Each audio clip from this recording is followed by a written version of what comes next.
안녕하세요. 웃으며 노후를 살아가는 이야기, 웃음노후 사연 이야기입니다. 이 방송은 여러분의 사연으로 꾸며집니다. 채널 좋아요와 구독, 알림 설정 잊지 마시고요. 여러분의 마음속에만 담아두셨던 이야기, 지금 저희에게 들려주세요. 자, 그럼 오늘의 사연 만나보겠습니다. 그 여름의 향기 다시 피었습니다. 경기 고양시에 사는 56세 이혜진 님의 이야기입니다. 안녕하세요. 저는 지금 혼자 살고 있는 평범한 56세 여자입니다. 남편은 3년 전 병으로 세상을 떠났고 자녀 둘은 각자 가정을 꾸려 서울과 제주에 살고 있어요. 처음엔 다들 걱정했지만 사람이란 게 참 간사한 게 혼자가 익숙해지니까 오히려 편할 때도 있더군요. 그러던 어느 날이었어요. 우편함을 열었는데 거기에 고등학교 동창회 초대장이 하나 들어있더라고요. 고 38회 동기회 정기 모임. 딱 봐도 갈 이유는 없었어요. 가봤자 늙은 얼굴만 확인하고 자식 자랑 들으며 어색하게 웃다 오겠지 생각했거든요. 그런데요, 이상하게도 그 사람의 얼굴이 떠오르더라고요. 유도현. 제 첫사랑이었어요. 그 애는 교복 단추를 3개쯤 풀고 다니던 좀 거칠지만 묘하게 따뜻한 아이였죠. 제 이름을 부를 때만 유난히 다정했던. 하지만 졸업식도 보기 전에 그는 갑자기 학교를 그만뒀어요.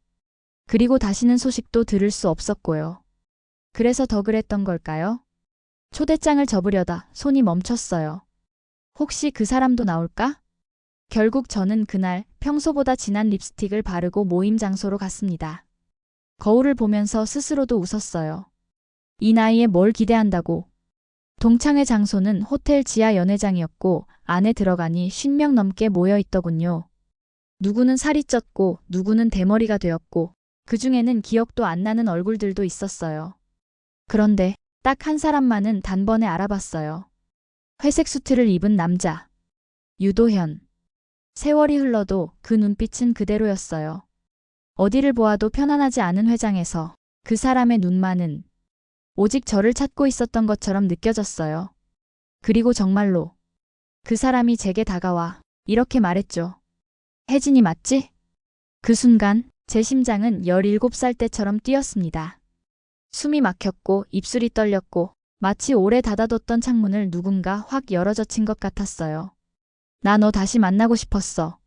그 사람의 눈동자에는 어느새 늙어버린 제 모습이 아니라 그 여름날 교복 입은 제가 비쳐 있었습니다.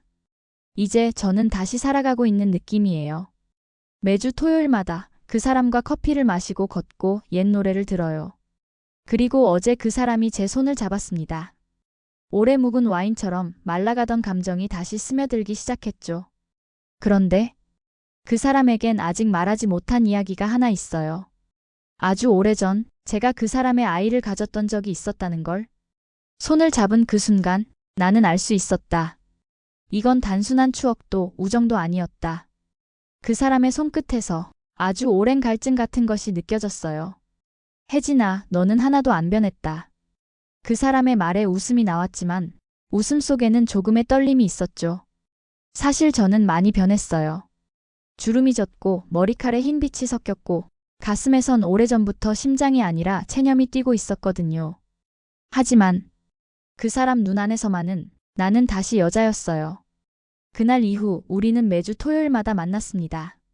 아침 10시에 만나 커피를 마시고 근처 호수공원을 1시간쯤 걷고 그 다음엔 늘 똑같은 자리, 카페 2층 창가에 앉아 있었죠. 말을 많이 하지 않아도 공기 속에는 말 못할 것들이 가득했어요. 우리 조금만 더 일찍 만났더라면. 그 말은 둘 다 입 밖에 내지 않았지만 그날마다 그 문장은 우리 눈 사이를 맴돌았어요. 3번째 만남이었어요. 그날따라 카페 안은 사람들이 붐볐고 우리는 자연스레 창가 구석에 나란히 앉게 됐어요. 의자가 좁았고 무릎이 조금 닿았죠. 처음엔 피했어요. 그런데 그 사람은 천천히 손을 다시 내 무릎 위로 올려놓았어요. 불편하면 말해. 그 한마디에 저는 고개를 천천히 저었습니다. 말보다 조용한 허락. 그 사람의 손등을 제 손으로 덮었습니다. 세상에 없던 따뜻함. 그 손은 지금껏 누구에게도 주지 못했던 온기를 그제서야 내게 건네준 것 같았어요. 그날 이후로 나는 거울 앞에 조금 더 오래 서게 됐고 속옷 서랍을 정리하며 얇은 스카프 하나 정도는 괜찮겠지.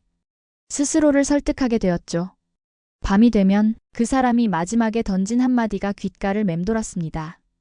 너는 아직도 내 기억 속에서만 살아있는 사람이야. 그때 이후 내가 진짜 여자를 만난 적이 없어. 하지만 그 사람에겐 저도 모르는 시간이 있었을 테고 저 역시 그 사람에게 말하지 못한 진실이 있었습니다. 1987년 8월. 저는 그 사람의 아이를 임신했었어요. 도연이가 학교를 그만두고 떠난 지 2달 후였죠. 부모님은 난리가 났고 아이는 지워졌고 그 일은 누구에게도 말하지 못한 채 깊은 물속에 던져진 돌처럼 가라앉았어요. 도연은 그걸 아직 모릅니다. 그 사람 앞에서는 늘 미소 짓지만 밤이 되면 저는 베개를 껴안은 채 그날 그 말을 꺼내야 할까 아니면 묻어야 할까? 혼잣말처럼 속삭이며 잠이 듭니다. 하지만 저는 압니다. 그 사람도 뭔가를 숨기고 있다는 걸. 한 번은 휴대폰 진동이 울렸고 그는 황급히 전화를 끊으며 말했어요. 거래처야, 별일 아냐. 하지만 그 표정은 제가 그 사람을 기다려온 38년 동안 단 한 번도 잊지 못했던 그 눈빛은 무언가를 숨기는 사람의 눈이었습니다. 저는 다시 사랑을 시작하려 합니다. 그게 얼마나 위험한 일인지 알면서도요. 하지만 그 사람도 저만큼은 진실하지 않다는 느낌을 지울 수가 없어요. 혜진아, 오늘은 우리 집에서 차 한잔 할래? 그 말은 조용했지만 그 속엔 수많은 의미가 담겨 있었어요. 망설였어요. 56이라는 나이는 너무 젊지도 그렇다고 아무렇지 않게 따라가도 되는 나이도 아니니까요. 하지만 그날 따라 공기는 따뜻했고 햇살은 부드러웠고 무엇보다 그 사람의 눈빛이 간절했어요. 그래서 저는 고개를 끄덕였습니다. 그래요, 가요. 그의 집은 단정했고 불필요한 말이 없는 공간이었어요. 커다란 책장이 벽을 채우고 오래된 LP와 턴테이블이 한 구석에 놓여 있었죠. 벽에는 낯선 풍경 사진들이 걸려 있었고 그중 하나는 바다 위에 떠 있는 노을빛 보트였어요. 이거 내가 좋아했던 색 아니었어? 그는 웃으며 그 사진을 가리켰죠. 놀랐어요. 그 사람은 내 취향을 아직도 기억하고 있었던 거예요. 따뜻한 홍차를 마시며 우린 아무 말 없이 음악을 들었어요. LP에서 흘러나오는 건 예전 우리가 즐겨 들었던 이문세의 옛사랑. 너 아직 예쁘다. 그 사람의 목소리는 어떤 손길보다 뜨거웠어요. 말은 짧았지만 그 말 속엔 38년의 그리움과 갈망이 있었죠. 저는 시선을 피했고 그는 제 손등을 천천히 쓰다듬었습니다. 손끝이 생각보다 훨씬 조심스럽고 생각보다 훨씬 솔직했어요. 그날 우리는 아무 일도 없었어요. 하지만 그 밤은 제 인생의 가장 짙고 깊은 촉감으로 남았습니다. 다음 주 저는 또 그의 집을 찾았습니다. 이번엔 그가 직접 요리를 해줬고 레코드판 대신 조용한 조명이 켜져 있었죠. 그는 제 앞치마 끈을 조심스레 매주었고 손끝이 제 목덜미를 스치던 순간 제 안에서 무언가 오래 억눌렸던 감정이 비처럼 터졌어요. 그를 바라보며 웃는 내 눈빛이 예전 같지 않다는 걸 저도 느꼈어요. 이제 나는 다시 살아있는 여자가 되었구나. 그런 느낌. 그런데 그의 화장실에서 수건을 꺼내다 낯선 화장품이 눈에 들어왔어요. 크리니크 핑크 로션. 여성용 스킨. 분명 새 것이었고 그의 집 냉장고 안에는 딸기청이 담긴 병도 있었어요. 남자가 혼자 사는 집엔 있을 수 없는 것들. 도연 씨 혹시 같이 사는 분 있어요? 그는 잠시 침묵했고 작게 한숨을 쉬더니 대답했어요. 같이 산다기보단 한 사람이 가끔 머물다가. 그 말은 저를 차갑게 식게 만들었습니다. 그 사람은 누구예요? 전에 짧게 만났던 여자야. 요즘은 그냥 돌봐달라고 찾아오는 정도지. 전 그날 말없이 집을 나왔고 그 사람도 저를 붙잡지 않았어요. 그런데 다음 날 아파트 엘리베이터에서 그 여자를 마주쳤습니다. 또렷한 눈매, 마른 체형, 단정한 화장. 그 여자는 내게 먼저 말을 걸었어요. 혹시 혜진 씨세요? 그 사람 아직도 당신 얘기만 하더라고요. 좀 질리죠, 그런 남자? 그날 이후 저는 다시 혼자가 되었지만 마음은 고요하지 않았습니다. 그 여자의 말투, 눈빛, 그리고 입술. 뭔가 이상했어요.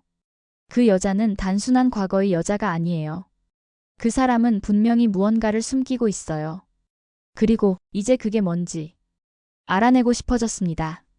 그 여자를 다시 마주친 건 도연 씨의 집 근처 작은 카페였어요. 그녀는 아주 당당하게 내 앞에 앉았고 설탕을 2개나 넣은 커피를 저에게 밀어주며 말했어요. 그 사람, 자기보다 당신이 더 무서운 것 같대요. 그 순간 깨달았어요. 이 여자는 그냥 옛 여자친구가 아니에요. 그는 이 여자를 내가 나타나기 전까지 놓지 못하고 있었던 거예요. 당신 도연 씨랑 결혼할 생각이세요? 제가 물었어요. 그녀는 웃었습니다. 그 사람 결혼은 못해요. 왜냐면 저랑 아이가 있거든요. 숨이 턱 막혔습니다. 하지만 웃긴 건 제 심장이 뛰지 않았다는 거예요. 그 순간 느낀 건 질투가 아니라 이해할 수 없는 허무감이었어요. 왜냐하면 나 역시 그 사람의 아이를 잃어본 여자였거든요. 저는 다시 도연 씨를 만났습니다. 조용한 카페에서 그는 제 눈을 피하지 않았고 제 질문에도 솔직하게 대답했어요. 그 애, 내 아이 맞아. 하지만 사랑은 아니었어. 그냥 외로웠던 시기에 도망친 거였어. 너한테서. 저는 그 말에 오히려 마음이 가라앉았어요. 그럼 지금은요? 그는 제 손을 잡고 오래 묵은 편지를 꺼냈습니다. 1987년 10월. 그가 학교를 떠나던 날 썼던 편지였어요.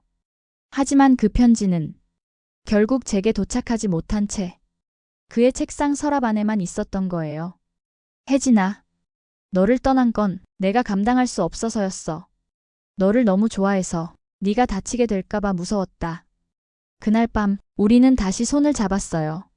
하지만 이번엔 서로를 끌어안는 것이 아니라 서로의 흉터를 꺼내 보이는 시간이었어요. 입맞춤도 없었고 불이 꺼지지도 않았고 그 어떤 육체적인 것도 없었지만 그날만큼은 우리가 가장 깊이 닿았던 밤이었어요. 그 후로도 우리는 계속 만났어요. 매주 토요일 그는 나를 위해 따뜻한 차를 준비했고 나는 그를 위해 말없이 창밖을 바라봤어요. 어쩌면 이 관계는 어디까지도 가지 않을지 몰라요. 어쩌면 더는 사랑이라는 단어를 쓰기엔 늦은 나이일 수도 있어요. 하지만 분명한 건 하나예요.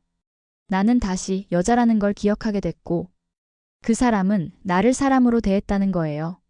이 나이에 새로운 사랑을 시작하는 게 어리석다고 말하는 사람도 있겠죠. 하지만 저는 믿습니다. 사랑은 끝나지 않아요. 단지 오래 덮여 있었을 뿐이에요. 그리고 그 덮였던 마음 위에 올여름 바람처럼 다시 핀 감정은 아주 천천히, 아주 예쁘게 내 안에서 자라고 있습니다. 네. 지금까지 웃음노우 사연 이야기 함께 해주셔서 감사합니다. 오늘의 사연 어떠셨나요? 혹시 여러분도 오래전 가슴속에 묻어뒀던 이름, 그리운 사람 있으신가요? 잊고 살던 감정, 한 번쯤 다시 꺼내보셔도 좋습니다. 좋아요와 구독, 알림 설정 부탁드리고요. 여러분의 이야기는 언제나 이곳 웃음노우 사연 이야기에서 기다리고 있습니다. 그럼 다음 이야기에서 다시 만나요. 안녕히 계세요.